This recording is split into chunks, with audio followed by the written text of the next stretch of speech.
We're imminently going to hear from the FEMA Administrator Brock Long, as well as the Acting Secretary of Homeland Security Elaine Duke, and the Commandant of the Coast Guard. That is one of the Homeland Security components.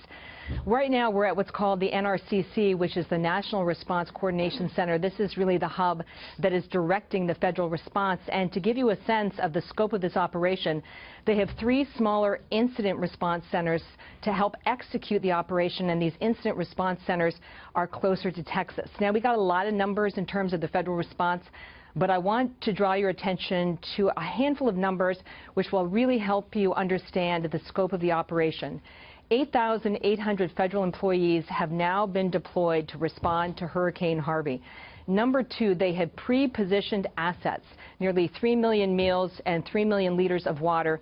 That means they've got them in staging areas so they can surge them into Texas once these lines of communication and the lines of transportation open up. So that tells you that this is going to be a long-haul operation, and they'll be looking at this operation for several days.